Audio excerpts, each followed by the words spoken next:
Viewers, আসসালামু আলাইকুম। আশা করি সবাই ভালো আছেন এবং সুস্থ আছেন। তো আজকে আমি দেখাবো কিভাবে আমরা ফ্রিপিক অ্যাকাউন্টে আমাদের আইডি কার্ড সাবমিট করতে পারি প্রপার ওয়েতে। তো এই কাজটি করার জন্য আপনাদের কিছু জিনিস আগে থেকেই করে নিতে হবে।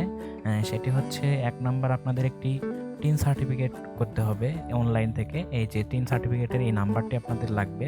আপনারা চাইলে আমার চ্যানেল থেকে এই যে কীভাবে টিন সার্টিফিকেট করতে হয় সেটা দেখে আপনারা একটা টিন সার্টিফিকেট করতে পারেন সম্পূর্ণ ফ্রিতে। তো এইটা করার পর আপনাদের আরও একটি জিনিস লাগবে, সেটা হচ্ছে যে আপনাদের পেমেন্ট নেওয়ার জন্য আপনাদের একটা পেপাল কিংবা পে ওয়ার্নারের মাধ্যমে আপনারা নিতে পারবেন। ফ্রিপিক যেহেতু দুইটার মাধ্যমে পেমেন্ট করে থাকে, তো আপনারা যেহেতু বাংলাদেশে পেপাল নেই, পে ওয়ার্নার আছে, তো আপনারা পে ওয়ার্নারে একটি অ্যাকাউন্ট খুলে নেবেন আগে। আপনারা যেই এনআইডি কার্ডটি আপনার এই ফ্রিপিক অ্যাকাউন্টে সাবমিট করবেন সেই সেম আইডি কার্ড দিয়ে আপনি একটি পে ওয়ার্নার খুলে নেবেন। খুলে নিয়ে তারপরে আপনি সব কিছু রেডি করবেন, একটি টিন সার্টিফিকেট করবেন। এখান থেকে এরকম একটা টিন সার্টিফিকেট করবেন।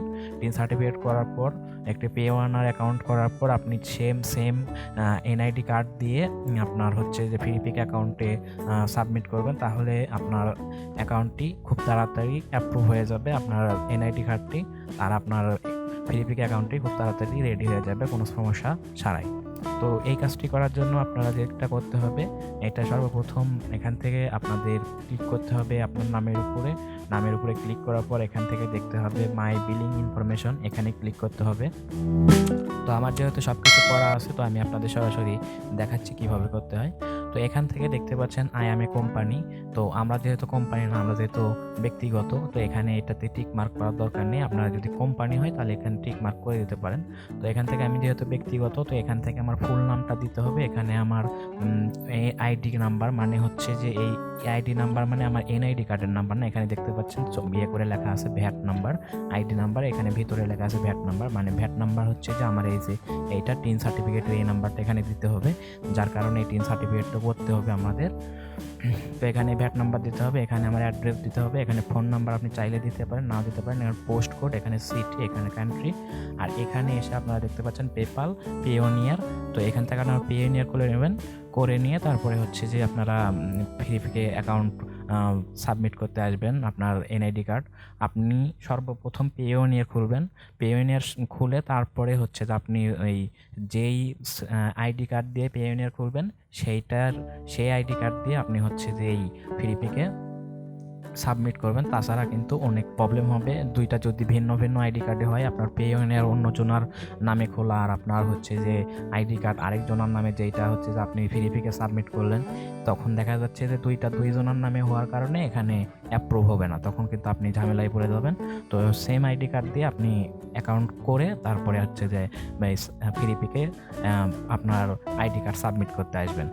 তো এখান থেকে হচ্ছে যে আমাদের এই ইনফরমেশনগুলো লিখে নিতে হবে। ফুল নেম, এখানে আপনার আইডি কার্ড অনুযায়ী যে ফুল নেম আছে সেইটা, তো আমি এখানে একটি নোটপ্যাডে লিখে নিয়েছি, আমি তো সেইটা ওপেন করে পেস্ট করবো এখান থেকে।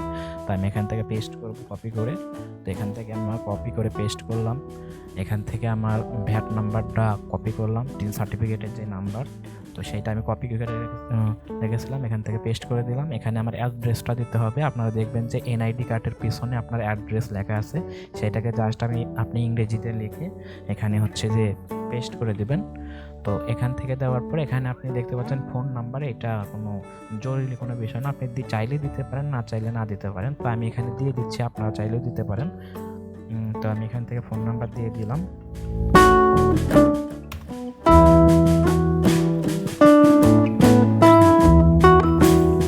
তো এখানে দেখতে পাচ্ছেন আমি আমার ফোন নাম্বারটি দিয়ে দিয়েছি। এখানে আমার পোস্ট কোড দিতে হবে, এখানে আমার সিটি দিতে হবে, এখানে আমার কান্ট্রি সিলেক্ট করতে হবে। আমি অবশ্যই বাংলাদেশ সিলেক্ট করবো, আপনারা এখান থেকে বাংলাদেশ সিলেক্ট করে নেবেন। তো সিলেক্ট করে নেওয়ার পর এখান থেকে আপনারা আমি দেখতে পাচ্ছেন এখানে পে ওয়ার্নার সিলেক্ট করলাম। এখন আমরা পেওনিয়ারের যেই ইমেলে আমি পেওনিয়ার খুলছিলাম সেই ইমেলটি এখানে দিতে হবে, user name or account email. তো আমি এখান থেকে আমার পেওনিয়ার যেই ইমেলে খুলছিলাম সেই ইমেলটি এখানে দিয়ে দিব। দিয়ে দেওয়ার পর এখান থেকে আমি পেস্ট করে এখানে আমি এটা সেভ আমি দেখতে পাচ্ছেন, এখানে সেভ, এখানে দেখতে পাচ্ছেন মিসিং। আমি যখন এটা সেভ করব তখন এই পেন্ডিং অফ ভেরিফিকেশন এখানে চলে যাবে। যখন এইটা থেকে যখন তারা রিভিউ করবে, রিভিউ করার পর তারা এই যে এখানে অ্যাকসেপ্ট, আপনার যদি সব কিছু ঠিক থাকে, সব যদি এক সেম ব্যক্তির নামে হয় তাহলে অ্যাকসেপ্টেড করবে, আর যদি না হয় তাহলে রিজেক্টেড করে দেবে। তো এখন যেহেতু আমার মিসিং আছে, তো আমি এগুলো সব পূরণ করলাম। আমি একবার দেখে নেব, আপনারাও বারবার দেখে নেবেন, দেখে নিয়ে সব কিছু তারপরে হচ্ছে যে সাবমিট করে দেবেন। তো আমি এগুলো সব দেখে নিলাম, দেখে নিয়ে আমি এখান থেকে সেভ দিলাম। সেভ দেওয়ার পর এখানে দেখেন আমার হচ্ছে যে একটি আমার ইমেইলে একটি মেইল গেছে কনফার্ম করার জন্য। তো আমি একটু আমার মেইলটা ওপেন করে নেব। মেইলটা ওপেন করে সেই কোডটা আমি নিয়ে এসে ওখানে করে দেবো, পেস্ট করে দেবো। তো এখানে দেখতে পাচ্ছেন ফ্রিপিক কোম্পানি বিলিং ইনফরমেশন, এই যে এখানে দেখতে পাচ্ছেন Freepik company hi we are received a request the change billing data. তো এখানে এই যে এটা আমার কোড, এই কোডটা আমাকে কপি করে আমার এখানে জাস্ট পেস্ট করে দিয়ে কনফার্ম করতে হবে। তো আমি এখানে কোডটা দিয়ে এখানে কনফার্ম করে দিলাম। এখন দেখতে পাচ্ছেন যে এটা আমার হচ্ছে যে পেন্ডিং অফ ভেরিফিকেশন ভ্যালিডেশন এখানে চলে গিয়েছে। তো এখন আমার যা করতে হবে, এখান থেকে আমার মাই ডকুমেন্টে ক্লিক করতে হবে। ডকুমেন্টে ক্লিক করার পর এখানে দেখতে পাচ্ছেন আপলোড আইডি কার্ড। তো আপলোড আইডি কার্ড এখান থেকে হচ্ছে যে আপনারা আপনাদের আইডি কার্ডটি ছবি তুলবেন সুন্দরভাবে, পরিষ্কারভাবে, যেন ভালোভাবে দেখা যায় সেইভাবে ছবি তোলার পর আপনারা কি করবেন, আমি জাস্ট অনলাইন থেকে একটা এনআইডি কার্ড নিয়েছি। এটা এমনিতে আপনাদের দেখানোর জন্য যে আপনারা কীভাবে ছবি তোলার পর এটাকে প্রসেস করবেন। তো এটাকে জাস্ট এইভাবে ছবি তোলার পর আপনারা চলে যাবেন অ্যাডোবি ইলাস্ট্রেটরে। অ্যাডোবি ইলাস্ট্রেটরে যাওয়ার পরে আপনারা হচ্ছে যে এটাকে জাস্ট করবেন। তো আমি এখান থেকে ক্রিয়েট করব, A4 সাইজের একটি পেপার নেব। A4 সাইজের একটি পেপার নিয়ে আমি হচ্ছে যে তার উপরে এটাকে করব। তো দেখতে পাচ্ছেন আমি এখান থেকে আপনাদের চাইলে এনআইডি কার্ড দেখাইতে পারতাম, কিন্তু এনআইডি কার্ড সিকিউরিটির জন্য আমি আপনাদেরকে দেখাইলাম না। জাস্ট এইভাবে আমি একটা ইন্টারনেট থেকে একটা ছবি নিয়ে আপনাদেরকে দেখাচ্ছি, আপনারা এইভাবে করবেন। এটা আপনার মনে করেন ফ্রন্ট পার্ট আর এনআইডি কার্ডের। তো এটাকে নিয়ে এসে আপনি এখানে বসাবেন, বসানোর পর দুইটাকে সেমভাবে বসিয়ে তারপরে এইটা আমি আবার এটাকে একটা কপি করে নেব। তো এটাকে আমি কপি করে নিয়ে আমি এটার নিচে বসিয়ে দেব, এটা আমার ব্যাক পার্ট। তো এইভাবে আমি বসিয়ে দেবো। বসিয়ে দেওয়ার পরে এটাকে আমি যেভাবে দরকার হয় বসিয়ে নেব। বসানোর পর আমি হচ্ছে যে এখান থেকে আমার আর্টবোর্ডটি ছোট করে নেব। এখান থেকে আর্টবোর্ড সিলেকশন টুল দিয়ে এটাকে ছোট করে নেব। নেওয়ার পর আমি এটাকে হচ্ছে যে সেভ করব জেপিজি কিংবা পিএনজি কিংবা পিডিএফ, এই তিনটা ফরম্যাটে। তো আমি এখান থেকে এটা জেপিজি ফরম্যাটে সেভ করব। এখান থেকে এক্সপোর্ট থেকে এভাবে আমি সেভ করে দিতে পারি। এখান থেকে আমি জেপিজি হাই রেজুলেশন দিতে পারি। দেওয়ার পর এখান থেকে সেভ দেব। সেভ দিয়ে আমি এখানে লোকেশন সিলেক্ট করে দেবো। লোকেশন সিলেক্ট করে দেওয়ার পর এটাকে আমি সাবমিট করব। তো এখানে দেখতে পাচ্ছেন এখানে একটা আছে যে এখানে নাম দিয়ে দেবেন আপনারা। আর এখানে আরেকটা আছে যে 2 MBর উপরে কিন্তু নেবে না। তো এখানে দেখতে পাচ্ছেন এটা 56 কিলোবাইট হয়েছে। তো আপনারা সুন্দরভাবে আপনাদের এনআইডি কার্ডের ছবি তুলবেন, উঠানোর পরে আপনারা এই ইলাস্ট্রেটর কিংবা ফটোশপ দিয়ে আপনারা এইভাবে দুইটাকে একই পেজের ভেতরে একটা উপরে একটা নিচে রেখে দেবেন, দিয়ে আপনারা সাজিয়ে নেবেন। সাজিয়ে নেওয়ার পরে আপনারা হচ্ছে যে এখানে চলে আসবেন আপনার ফ্রিপিক অ্যাকাউন্টে। আসার পর আপলোড আইডি ডকুমেন্ট এখানে ক্লিক করবেন। এখানে ক্লিক করার পর এখানে দেখতে পাচ্ছেন ইস্যু ডেট। তো ইস্যু ডেট হচ্ছে যে আপনার আইডি কার্ডের পিছনে থাকবে। তো আপনি সেখান থেকে হচ্ছে যে দেখে দিতে পারবেন।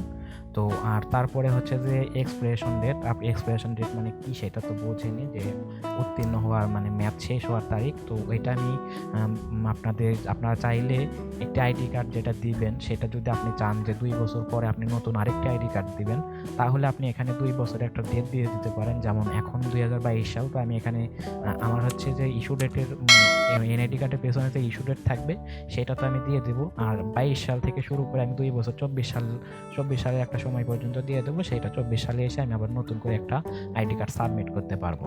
আর যদি আপনারা এটা না চান তাহলে এখানে নো এক্সপায়ার দিলে এখানে এই অপশানটা চলে যাবে। তো আমি এখান থেকে আমার ইস্যু ডেটটি দিয়ে দেবো আর হচ্ছে যে এক্সপায়ারেশন ডেটটি দিয়ে দেবো। তো আপনাদের আইডি কার্ডের পিছনে দেখবেন যে প্রদানের তারিখ লেখা আছে। তো প্রদানের তারিখ এখানে আপনারা দিয়ে দেবেন। ইস্যু ডেটের জায়গায় আপনারা প্রদানের তারিখ যেটা লেখা আছে আইডি কার্ডের পিছনে, আপনার এনআইডি কার্ডের পিছনে, সেখান থেকে আপনি দেখে দিয়ে দেবেন। তো এখান থেকে আমি দিয়ে দেব। তো আমি এখানে আমার ইয়াতে দিয়ে দিলাম। 2020 সাল। তো আমি এখানে দিয়ে দিলাম আমার যেই তারিখে করেছিল সেটা আমি দিয়ে দিলাম। এখানে দেওয়ার পর এখান থেকে ওকে করে দেবো। আর এখানে আমি একটা ডেট দিয়ে দেবো, সেটা হচ্ছে যে এখন যেহেতু 2022 সালে আমি সাবমিট করছি, তো আমি 2022 সাল থেকে আমি 24 সাল পর্যন্ত এখানে দিয়ে দেবো। তো এখান থেকে হচ্ছে যে আমি 25 সাল পর্যন্ত দিয়ে দিলাম। 25 সালের আমার হচ্ছে যে মে মাসের 1 তারিখে এটা আমি আবার চেঞ্জ করতে পারবো, নতুন করে একটা দিয়ে দিতে পারবো। তো আপনারা চাইলে দিয়ে দিতে পারেন, না চাইলে না দিতে পারেন। তো হচ্ছে যে আমি এখানে দেখছেন আমার এইটা হচ্ছে যে এনআইডি কার্ডের পেছনে লেখা ছিল এই ডেটটা। তো আপনারা এনআইডি কার্ডের পেছনে দেখবেন যে প্রদানের তারিখ লেখা আছে, তো এই প্রদানের তারিখটা আপনারা এখানে বসিয়ে দেবেন। তারপরে এখানে আপনার এক্সপায়ার ডেট যেটা, সেটা হচ্ছে যে আপনি আপনার খুশি মতো দিতে পারেন, 2025 কিংবা 30 কিংবা 35, যত ইচ্ছে তত দিতে পারেন। তো আমি 25 সালের 5 মাস 25শে মে 2025 সাল মে মাস 1 তারিখে এটা আমি আবার নতুন করে করতে পারবো। তো সেই ইয়াটা আমি করে দিলাম, এখানে ডেট দিয়ে দিলাম। তো এখানে দেখতে পাচ্ছেন ব্রাউজ। তো ব্রাউজ আমি এখান থেকে ব্রাউজ করে আমার হচ্ছে যে এটা নিয়ে আসবো, এনআইডি কার্ডটা নিয়ে আসবো। তো আমি এখান থেকে আইডি কার্ডটি সাবমিট করে দিলাম। তো এখানে দেখতে selected ID card, upload new document. তো এখান থেকে আমি হচ্ছে যে এই যেখানে দেখতে পাচ্ছেন file type accepted, PDF, JPG and PNG. তো আমি এখান থেকে পিএনজি একটা করে দিয়েছি। দেওয়ার পরে হচ্ছে যে এখান থেকে আমি করে দিলাম, সাবমিট করে দিলাম। তো এখানে দেখতে পাচ্ছেন আইডি আপলোড, আইডি টাইপ, এই যে pending verification, pending of validation. তো এখানে দেখতে পাচ্ছেন যে আমার হচ্ছে যে এটা চলে গেছে। তো এখানে দেখতে পাচ্ছেন this information has been saved correct, our team will verify it soon. তো এটা খুব তাড়াতাড়ি তারা করবে। তো আপনারা যদি এইভাবে আপনাদের আইডি কার্ড আপনার ফ্রিপিক কন্ট্রিবিউটার অ্যাকাউন্টে সাবমিট করেন, আশা করি আপনাদের কোনো ঝামেলা হবে না, সব কিছু খুব তাড়াতাড়ি হয়ে যাবে, অ্যাকসেপ্টেড হয়ে যাবে। আপনাদের শুধু একটা কথাই বলবো যে আপনারা সব কিছু একজন ব্যক্তির নামে করবেন। আপনি যদি পে1 অ্যাকাউন্ট যার নামে করবেন, তার নামে আপনার হচ্ছে যে ফ্রিপিকে তার আইডি কার্ডে দিবেন, আপনার ট্যাক্স ইনফরমেশনে তার দিবেন, আইডি কার্ডে দিবেন। সব কিছুর অ্যাকাউন্ট আপনি একজনের নামে করবেন, তাহলে আপনার কোনো সমস্যা হবে না, আপনার আইডিটি খুব তাড়াতাড়ি ভেরিফিকেশন হয়ে যাবে। তো আশা করছি আপনার ভিডিওটি ভালো লেগেছে। যদি ভিডিওটি ভালো লাগে থাকে তাহলে আমার এই চ্যানেলটি সাবস্ক্রাইব করে সাথে থাকা বেল আইকনটি অন করে দিবেন। দেখা হবে নতুন আরও একটি ভিডিওতে। ততক্ষণ সবাই ভালো থাকবেন এবং সুস্থ থাকবেন। আল্লাহ হাফেজ।